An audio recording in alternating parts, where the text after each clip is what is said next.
Let's start here. This week, a foreign leader was taken out, people were killed, and another country was casually discussed like something you could just acquire. And most of us didn't feel much of anything. That's not because nothing happened. It's because your nervous system has learned to keep going when coherence disappears. When power stops explaining itself, the real question isn't whether you agree. It's what happens to a society that adapts instead of pushes back. This episode isn't politics. It's a warning sign. If things feel off but are hard to name, stay. That feeling is the point. Welcome to Shrink the Nation.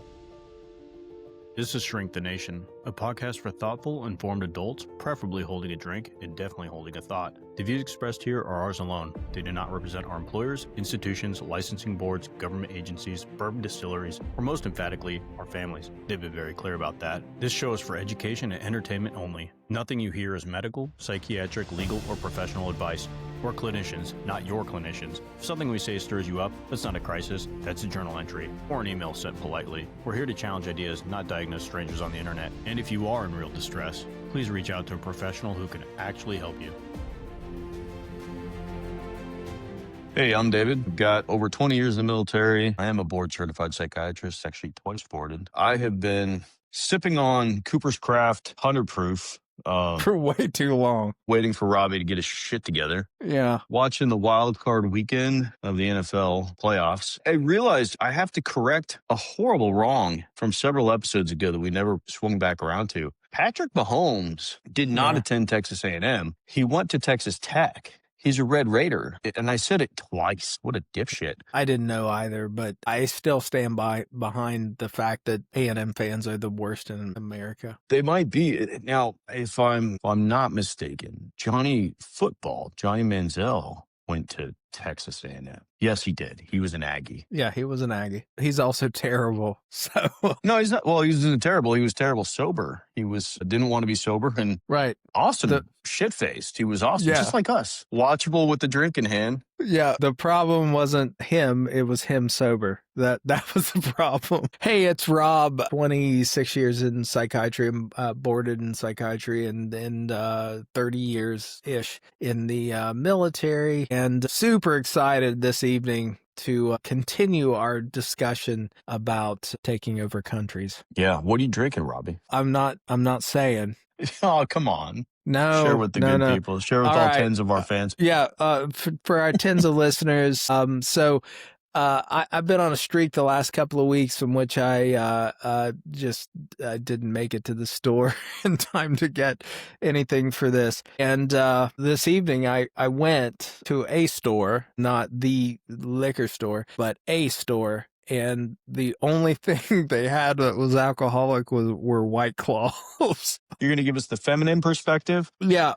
What store did you go to? Sephora? Yeah. I got some makeup stuff, and and this makes it even better. I got green apple. You're drinking fucking pucker. Drinking green apple White Claws. And really, I'm only going to drink 2 or 3, largely just to get nicely lubricated to discuss the state of the world, because otherwise I don't know if I could. I really think I need to be just a touch GABA inhibited in order to discuss what's going on right now. We're going to do something a little bit different. There are 3 things that happened over the last week that we want to talk about.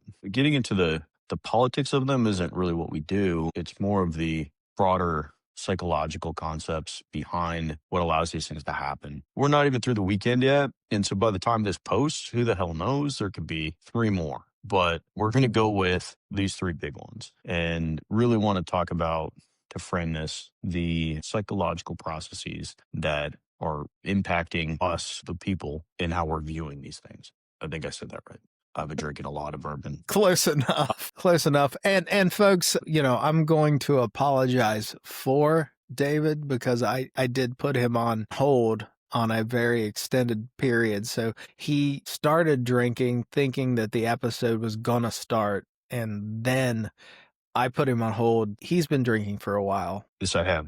All right. If you heard our intro, you know the topics. So, Robbie, when you look at everything that's happened in the last couple of weeks, what strikes you more, the event themselves or how little emotional response they seem to generate nationally? Well, very much like last week, I'm still struck by how little the population has been impacted emotionally by some really large things. The attack on Venezuela is huge. I mean, it's huge. It is, I can't say unprecedented, but it is close. There's very little precedence to support that. The transition from we're protecting our nation from fentanyl, which is utterly false, but it was the narrative that was being portrayed, to we're taking oil. And it didn't land with a bang. It landed with a whimper. Nobody seems to be terribly impacted by this. And then the shooting of an individual in Minnesota equally has hit with, I mean, the news channels that do this sort of thing, they put some emphasis on it, but it's stunning to me that it still does not feel like it is hitting with the kind of weight that it should. And again, I feel like this is a collective dissociation. This is habituation. We've been through so many crisis, overwhelming, anxiety provoking things that we're just at a point where we're like, meh, and we move on with our day. When you strip out the policy details, what do you hear changing in the tone of how power is talking right now? You know, that struck me as the most interesting thing. Not to pick on Lindsey Graham. Nah, let's pick on Lindsey Graham, clutching his pearls, and he probably gets the vapors. I don't know. Every time I hear Lindsey Graham talk, I do end up thinking about Gone with the Wind, and it seems like he gets the vapors. At any rate, Lindsey Graham's an interesting character for me. And he always has been. Lindsey was regulated when John McCain, now I'm thinking of Die Hard, Die McClane. Hard, yeah. Yeah, McCain was his buddy, and McCain regulated Graham to a large extent. Actually, I've lost sleep about this. I have actually woken up in the middle of the night thinking about Lindsey Graham, which is not healthy, folks. You know, for our tens of listeners, I don't think anyone should get so wrapped up in anything that they're losing Freud would sleep. say about that. Yeah, no doubt. But he was absolutely giddy. I mean, giddy. He was almost uncontained after the attack on Venezuela. And then he took it, 5 steps farther, in which, all right, now we're going to go attack Cuba. And he shows up on I think it was Fox News, but where he pulls on a hat that says, "Make Iran great." I can't even say it without laughing. Make Iran great again. What struck me, really, I mean, his giddiness was silly. Silly is the best I can do for it. But what really struck me was the reaction formation. And for our tens of listeners, when I say reaction formation, that's when you have an emotional response and you do the absolute opposite of what that emotion is, what your feeling is. You play out an emotion that is the opposite and to the extreme. So let's say the book answer would be, you want to punch your brother, and instead you talk about how much you love your brother and you do things in accordance with that. And what I've seen across the board is this reaction formation in which something that I think should have made us all feel very uncomfortable with the utilization of our power, what that sphere of politicians and the political folks who are involved in this, what we have seen is they have treated it with almost glee. I mean, this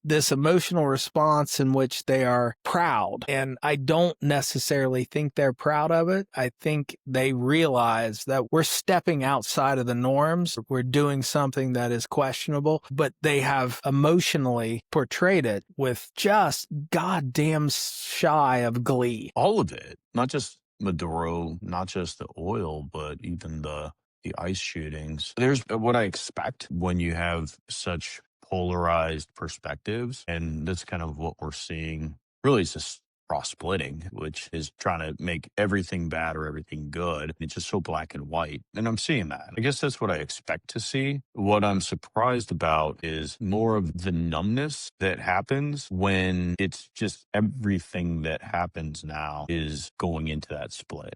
where if it's coming from MAGA, this is the best thing ever. It was completely justified. These are horrible, horrible humans. And if it's coming from the other side, it's no, this is horrible and it's awful. It's all tragedy. And it's somewhere in between. At this point, it's so difficult to be able to parse through it because nobody's talking who is loud enough is coming in and saying, well, let's let cooler heads prevail and look at these things from a more rational perspective and understand that there is nuance to all of this. And I guess that's what I find so disheartening is that Disheartening. It's disheartening.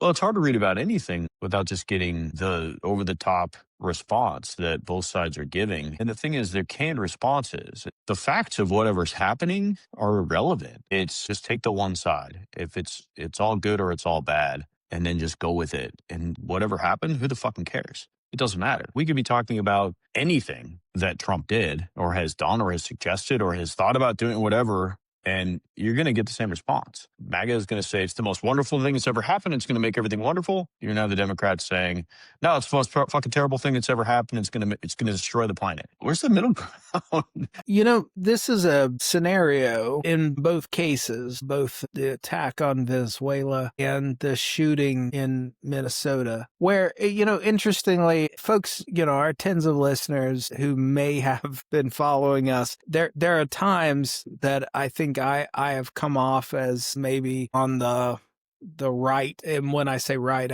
I don't mean that I'm right. The reality is I'm probably rarely right, but I might seem a little more conservative. In this case, the middle ground, for me at least, there is no middle ground. This is what I guess I feel at this point, that the attack on Venezuela was an extreme deviation from the norms of our world, our nation. And the shooting of this woman in Minnesota also is an extreme deviation of the norms, that you shouldn't get shot. Capital punishment, the death penalty, is reserved for very specific crimes, and this woman wasn't engaged in those crimes. So I'm having a hard time finding a middle ground. You know, I appreciate the fact that you're bringing that up, that each side is at an extreme, but I think what you're really smacking at is that the situation is so extreme that it's hard to have a middle ground. The opinions, the feelings are going to be extreme because the situation is extreme, and I don't like it. Yeah. I'm not feeling comfortable right now in anything. That's where the nuance is getting lost completely.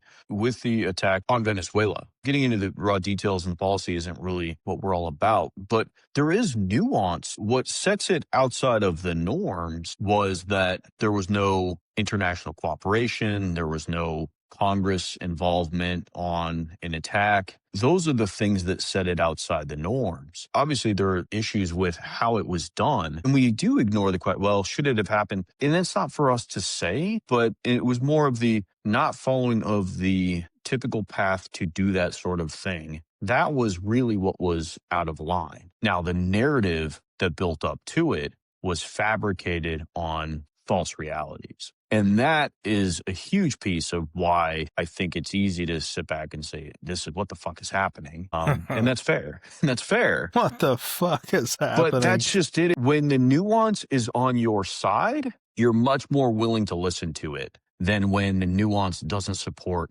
your perspective. That's where I think we're kind of getting into this weird place where their partisanship, the deep divide, is that you take the little piece that makes sense to you and you just stick with that and you ignore any other arguments outside of that. You can't blast the caveats in a headline, a tweet. All you can really do is give the overarching thing. And so taking out Maduro was bad or taking out Maduro was good. And that's all you're going to get. But the reality is it's much more complex than that. It is. And I think what you're hitting on is interesting. It's reminiscent of last year, actually. So when the current administration came in, they did a bunch of things really quickly. And I apologize. I know my voice is pretty raspy. Sultry and sexual. Yeah. Yeah. That's for some of our tens of listeners. I'm shooting for it because later I'm gonna narrate a erotic book, so I'm really trying to engender. At any rate, so last year there was this sense of the overwhelm, that we were overwhelmed by things, and to the point where you couldn't really grasp on any single thing because there were so many things that were happening. And this last week has felt very much like that to me, that it's overwhelming. There's just too many things that are happening at once for me to grasp onto any single thing. My assumption is that this is folks, our tens of listeners are feeling this. My assumption is that the the parties, the Democrats and Republicans, are feeling this. The folks who are in power are probably feeling this as well. What I'm going to propose is that we break this down, that we let's focus in on a singular thing and move forward with that. So the first thing that I want to focus on is that after the attack on Venezuela, what I have seen is the unmasking of power. Prior to, there were lots of smoke and mirrors about the rationale, about what we were doing. We're destroying these boats because 25,000 Americans die every time a boat gets through, which is completely ridiculous. Since then, the raw power has been unmasked. Stephen Miller, who is an interesting character in and of himself, but what he said was basically, we are now functioning by the law of the jungle, that power is all that matters. If you can do it, do it. That's a significant deviation from history, from how we have structured ourselves in the past. In general, we tend to have held our power as a known thing, but we used it judiciously and only when it was necessary. And what I've seen here is that this use of power has taken the mask away and basically said, we can, so we do. But what does it feel like when someone stops caring if the story makes sense? Last week, we spoke about why this was the action that was being taken. Psychologically, it makes sense that as their internal power starts to diminish through bad polls, distrust, it makes sense that they pull the trigger on something that's going to flex more of an external power. And so we got that. We understood that. But what we're seeing now, it's not even policy. It's posturing with this administration. It's a change in how they're viewing it. Call it a de-investment in coherence. That's really what we're starting to see at this juncture, is that change. I don't need you to follow the logic. I need you to adjust. And that's kind of the signal that's being sent from the administration now. What's your take on that? Deviation from coherence. That's beautifully stated. Oh my gosh. For our tens of listeners, I just complimented David. Oh my gosh. Oh. All right, show's over. Yeah, I'm going to take it. That was it. Yep. Thanks. Show's over. But yes, there is a deviation from coherence. This last week, at least, there has been this sense that coherence isn't important anymore. Didn't need to be a rationale. The rationale is we can do it, so we'll do it. We want to do it, so we'll do it. That's a big difference. I guess what I'm interested in at this point is not, the administration has revealed themselves. This wasn't about drugs. This wasn't about policy. This wasn't about some greater good. This is about oil. This is about power, the demonstration of and the use of power. I am interested in is how this is going to impact fellow citizens. What's the average Joe going to feel about this? And so far, not a lot is what I'm feeling. The average person is not that impacted by this, and that scares me. Yeah, I agree. And I guess that's maybe what was getting at before, is that the responses to these things on both sides, they're so canned, they're so expected, they're so polarized that the ability to have what is important come through isn't able to. That's where it's actually, I think, interesting from the administration perspective is as they're doing stuff, their response isn't to argue that it was the right thing to do. It is just to loudly project that everything's fine. The other side, I think, is really fucking up in their response, but only fighting it from that perspective of it's all bad. Let's take the perspective of the woman in Minnesota. This was one of those events where Tucker Carlson is coming out as a reasonable sounding voice by saying, hey, everybody, a woman just died. What the fuck are we doing arguing about any of it? But where in a situation like something like this happens, it's really easy to generate an opinion without having any of the information. And that's the problem is we're not waiting for the information. We're not waiting for the facts of it to come through. What we're doing is we're picking a side and then really, really hoping we were right. But because of the way the news cycle works, we'll never find out. We're like pundits who are picking games, right? This is the score of a football game. And then the game happens and that is wildly incorrect. And then next week, they're just fucking picking the next week's games. And nobody is pointing out that you've never been right, dude. And that's what we're doing. But why are we doing that? Why? What else can we do? Yeah. But that's what scares me. That's it. Is what else can we do? Why does that scares me? Because history doesn't actually repeat itself because it can't. The circumstances that surround history, you cannot repeat. But psychology does. Human psychology repeats itself over and over and over again. What I'm worried about here, that we're in a phase where power discovers it can cross boundaries and remain intact. That's where we're at. And that discovery always comes before the worst chapters, not after. That's what concerns me, is that's the piece of history that we are in, is where the psychology is lining up that the administration, seeing that it was in trouble, took a big fucking swing and nobody is doing anything about it. And the people that could do something about it are focusing in all the wrong parts of it. And they're fighting too many battles and they're ignoring nuance. And we're just going to sit back and watch things spiraling out of control. Yes, we are. The current situation is such that it is bigger than what most people can wrap their heads around. And because it is so big, and you're absolutely right that the administration has established that they don't have to have boundaries. They don't even have to have a rationale anymore. They can just do whatever they have the power to do. As it turns out, they have a lot of power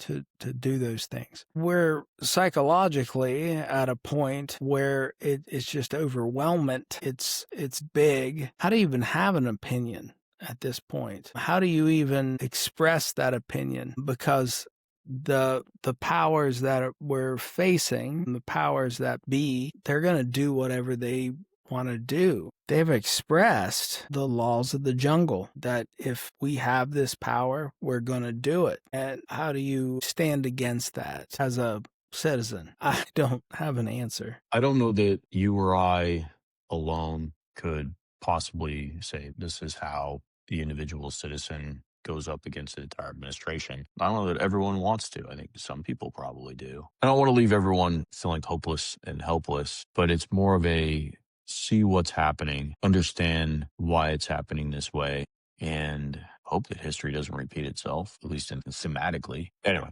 there was this one thing that kind of struck me, though, with the Venezuelan oil. When Marco Rubio was talking about the U.S. selling 30 to 50 million barrels of oil, it reminded me of Little Miss Sunshine. Do you remember that movie? I do. Where the grandfather has that trunk full of shrimp and that's his plan is to just sell it, but it starts to go bad before he can sell it. It's like they put out this plan that feels good, but like we'll just sell the oil. But it's not going to be that simple, right? We'll just sell 30 to 50 million barrels. Psychologically, it's this fantasy competence where they're just going to make everything better by selling all this oil and it's going to benefit everybody. What's the reality of that? They're just going to easily sell 30 to 50 million barrels of oil. Like that happens every day. It feels to me that there was a driving force behind this, and it's been there. We touched on this last time, that there was a course of events that started with this idea that it was to protect the nation from drugs. And the narrative fell apart as soon as it extended to where we're at. At this point, what I'm feeling, and we'll see how it plays out, but the new narrative that it's about oil is also falling apart. Our ability to extract oil from this country is limited, and our ability to get American corporations back in there to extract oil there's some serious problems with Well, the that. rotting shrimp, that's the problem. That's what it is. It's rotting Yeah. shrimp now. The smell is starting to happen, but they don't want to acknowledge it because it wasn't very well planned out. But it didn't need to be. That wasn't the point. The point wasn't that this was going to be a great plan that was going to make everyone better. It was that it sounded plausible enough that anxiety would drop. Don't worry about it. Everything's fine. That's the psychological challenge, I guess, at this point, is understanding why is the administration jumping through these hoops?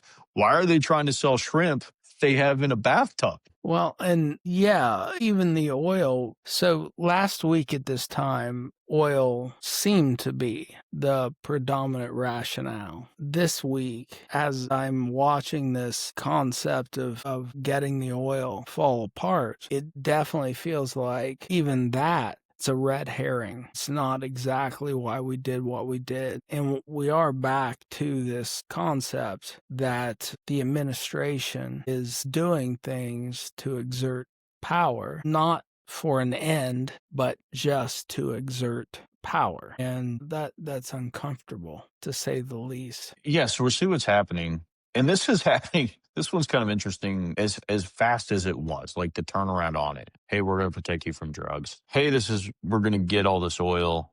And that's starting to fall apart as the reality of the infrastructure is not that great. It's going to cost tens of billions of dollars to get it to be functional. So is it really a reality? It's going to take years. And so the wheels are coming off. They're coming off. And then what? Like, then what's next? Taking Greenland? Well, I think we missed that. That was our bad. I think last week we should have considered Greenland to be a target. Now, granted, they don't have a leader to overthrow, so it'd be more of a just go in there and I guess say this is ours now. Well, and the interesting thing about Greenland is that it is a NATO-held country. So, if we just want to engage in such a way that protects Greenland, that protects the Arctic, although part of me feels like someone needs to show the administration, Donald Trump specifically, that Greenland's not as big as it looks on a flat map. Yeah. On a flat map, it looks huge, folks. In reality, it is, I've not run the numbers, so I don't know how to compare it. It's not massive. And if we truly just want to engage in Greenland to protect ourselves, we could do that now. We used to have 30 bases in Greenland, and now we're down to a single base. So if it was so important, utilizing our NATO connections, we could do this. We could put more bases there. No one's going to oppose that. Why we need to own it? Okay, so to clarify, Greenland is roughly 836,000 square miles, which is 100,000 square miles smaller than if you were to combine Alaska and Texas. So it's not tiny, but it's not as big as it looks on the flat map, for sure. You know what? It reminds me of, there was this video of the Pee Wee Football League. They're all lined up. And the quarterback walks up behind the center, taps him on the shoulder, kind of nonchalantly, to get the center to just turn around and hand him the football. And so it wasn't like a real snap. Then he just took it and he started high stepping forward like he was counting off yards. And the defense sort of stood there and let him do it. And then once everybody caught on, he took off and ran and got like a touchdown. That's what it feels like. Like, we're just going to try. They're just going to try whatever because it's so outside of the realm of norm. Nobody knows how to react to it. And so it's just going to let them do it. If they decide to take Greenland, they'll just show up and say, we own this now. We live here. And everyone's going to look around and go, wait a minute. Oh, but What just happened? The sudden focus on Greenland does absolutely feel like it's not based in reality. That, again, if we were so interested in Greenland or protecting the United States through Greenland, we have that capability right now that go to NATO, say, hey, we want to do X, Y, and Z in order to protect Greenland. It would be approved immediately.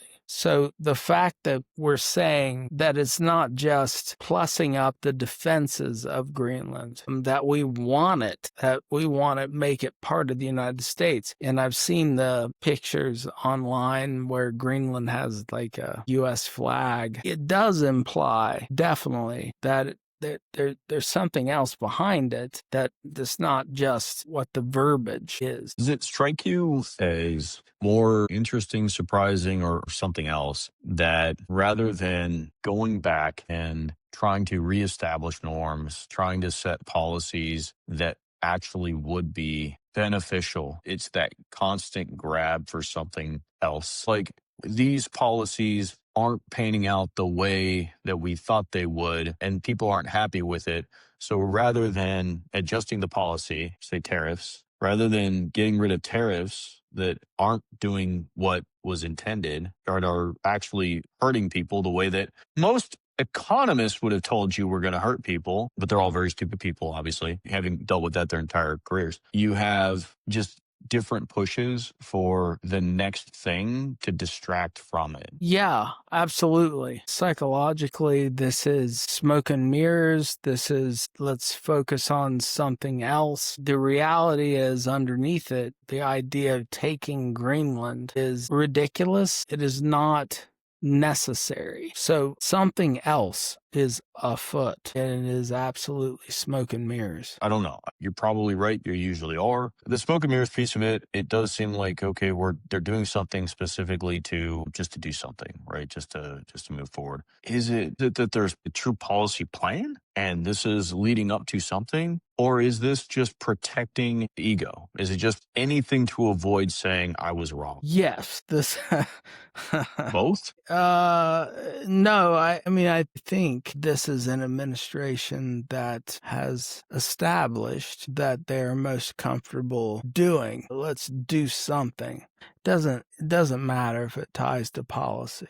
It's something, and that's what they're focused on. And I agree with that, but I think it underscores like the danger of this situation is that there doesn't seem to be a clear direction. It's just a direction to do something. And as long as that something is distracting from the last something that I did, back to the Little Miss Sunshine analogy, danger isn't that the shrimp go bad. The danger is that once you've committed to the fantasy, admitting the smell becomes unbearable. So you do anything possible to not acknowledge the smell, except go back and change it. Yeah, I think this last couple of weeks has revealed that raw demonstration of power is the point. Once you have taken off the mask, once you have revealed yourself, the drive is going to be forward, not backward. In other words, it's unlikely that they're going to put the mask back on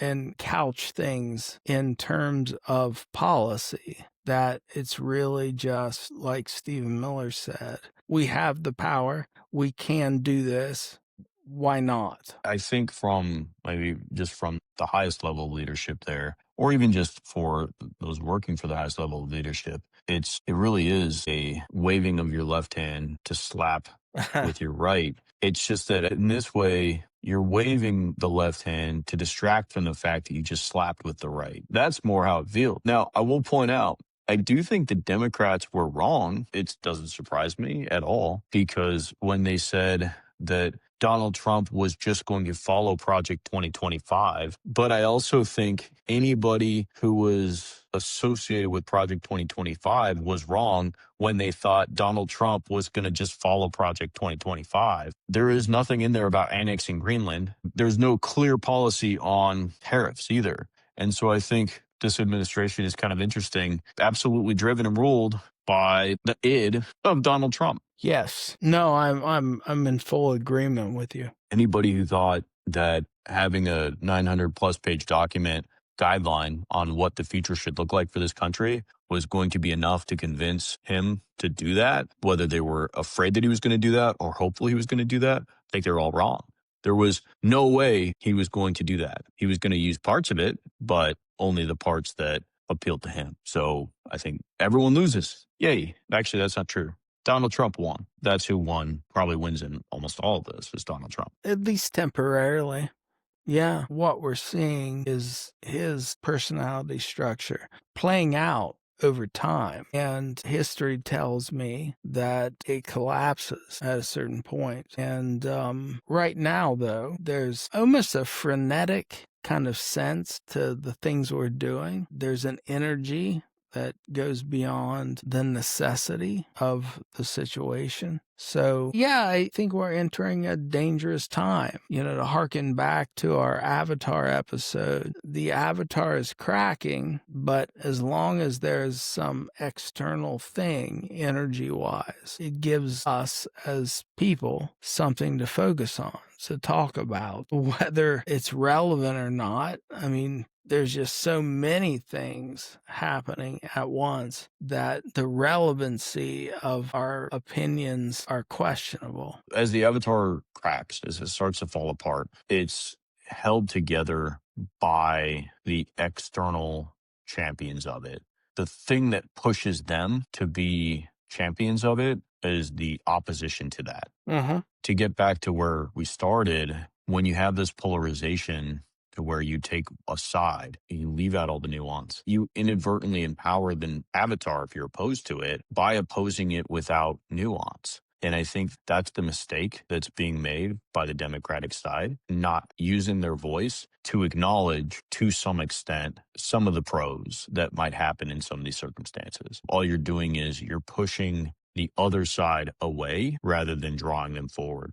And the avatar survives. When the power realizes it no longer has to explain itself, especially when it's being rewarded for not explaining itself, that's the moment that everything else starts to rot quietly. And right now, the Democratic side is perpetuating that inadvertently by attacking the other side too much, I guess. I'm not saying to not oppose, because I think there's certainly many, many reasons to oppose. But when you do so in a way that doesn't concede when there are pros, what you've done is you've painted the other side into a corner that all they can do is defend it and support it without accepting that maybe there's something wrong here. And that's what's happening. Now, I don't want to say it's the Democrats' fault. It's not their fault. MAGA is a tough, tough pill to swallow if you're not MAGA. But when they're supported blindly by their faithful, but they're being driven by the push of the other side,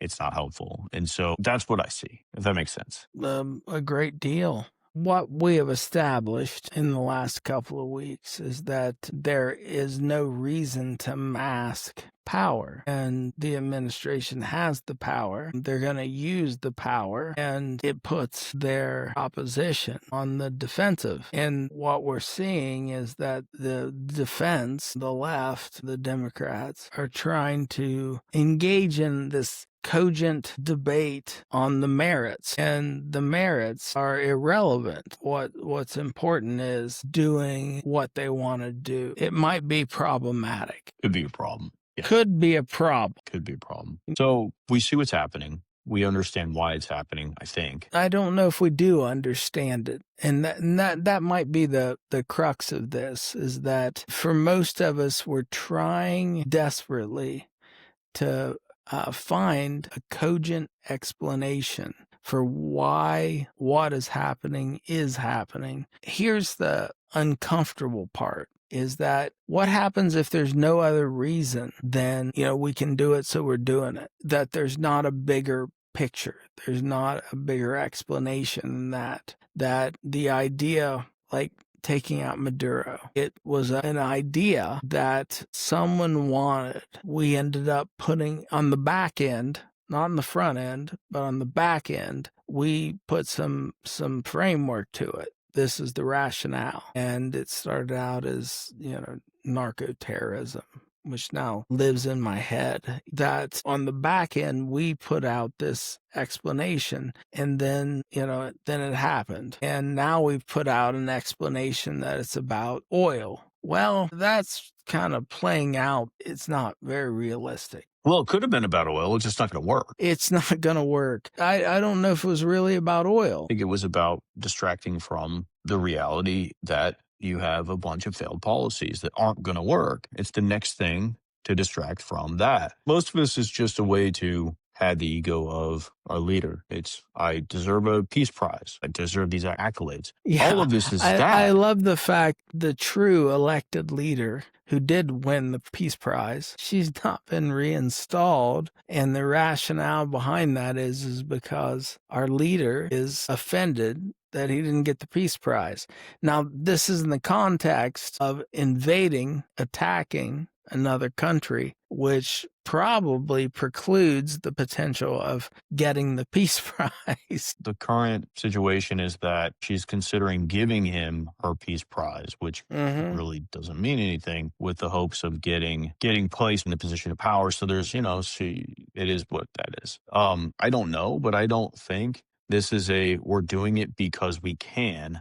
I think we're doing it because it popped into somebody's head as a way to garner more support for what are non-effective or not panning out policies. It's trying to buy cheap votes. And because they can do it, they're going to do it and say, look how good we've done. It's attaboys is what it is. But it's attaboys for things that you're not going to be happy about. Like when you're potty training your toddler and they come to you and say, I pooped on the potty, and you discover that actually they took a dump in a pan. Well-meaning, it wasn't in their pants. So good for you, son. But maybe don't shit in a pot. Well, and as all these things progress, what happens if there is no cogent explanation? What impact does that have? Is there ever a cogent explanation for why your 2-year-old shit in a pot? He didn't shit in his pants, right? Well, so way to go, kiddo. We desire an explanation. We desire. I want you to use the toilet, kid. That's what I want. Well, we desire a narrative that supports our actions, and we want it to fit in the context of the national narrative. And what happens if right now what's happening doesn't? It just doesn't. Like us attacking Venezuela does not fit in the narrative. Our desire for, and however it's going to play out, of Greenland doesn't fit in the narrative. We're all left to just sit with this incompatible narrative. And how do we do that? Because we're making everything so black and white, that makes this worse. It's the unwillingness to see the gray.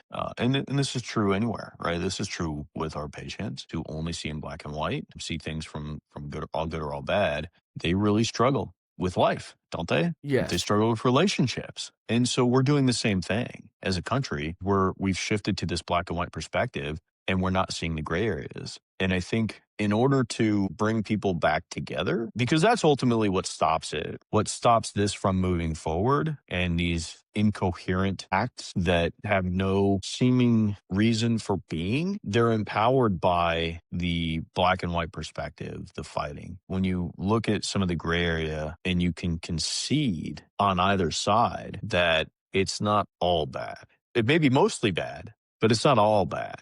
Getting rid of Maduro is not all bad. No. Right? No, he's a bad guy. He's a terrible guy. The way they went about it wasn't okay. But that needs to be stated really clearly, which is good. We're glad that he's not there, but we would have liked our norms to have been the predominating reason. We would have liked a more coherent plan that followed our policies to drive that. And that's where you're not pushing away every other side. And now I think you and I have had that as our mission with this from the get-go, which was to try to bring people closer to the center on all sides, right? To help people communicate with one another more effectively, because it's in that valley of distrust and hate and infighting that an administration like this one survives. Most of the time, I think fairly logically. I can't tell you what's going to happen next. All I can tell you is that from a psychological perspective, it's not going to stop with this push for Greenland. It's going to be something else. And then maybe we should get the prescriptions, because I think that's where we're at. So what our listeners can do from a prescription standpoint is don't let your entire identity get conscripted into outrage, loyalty, or resignation. Total identification on any side is how thinking collapses. So maintain one internal position that stays curious, skeptical, and slow. And that's not disengagement, that's psychological resistance. That's a good one. You're hitting at part of the problem is that if it's crazy, trying to put a framework around it is playing into crazy. And, what I think we're seeing is that so many of these events, these policies, the motivation isn't tied to a policy. It's not tied to reality. Yeah. When the left tries to answer it, their answer isn't tied to reality. So they're left with something more challenging. They're running around like Mugatu saying, I feel like I'm taking crazy pills. And they are. Yeah. It's all the same look. Yeah. All right. I have a prescription. Leaders must decide whether coherence still matters, because power without a narrative eventually eats its own rationale. And that's kind of where we're at right now. There is no coherent narrative. And those who are making decisions need a narrative. That narrative needs to march into the future. And right now, they just don't have that. And my last one would be shift your evaluative frame from legality to conditioning. So what we normalize emotionally shapes future thresholds more than any single decision. So ask yourself, if this becomes routine, who do we become psychologically? Nothing good. Nothing good. It could be a problem. All right. My catchphrase. Yeah, it might be a problem. The public, and that's us, the public must tolerate moral discomfort without demanding instant relief. Numbness is not neutrality. And right now, I think a lot of us are experiencing numbness, and we shouldn't. Numbness is not a solution. If we are involved in this democracy, numbness is not the way we do that. So I do think, regardless of how overwhelming all these things are right now, we have to fight that urge to be just numb about it. And I'll admit I'm numb right now, but I'm trying. And that White Claw is really helping. It is. All right.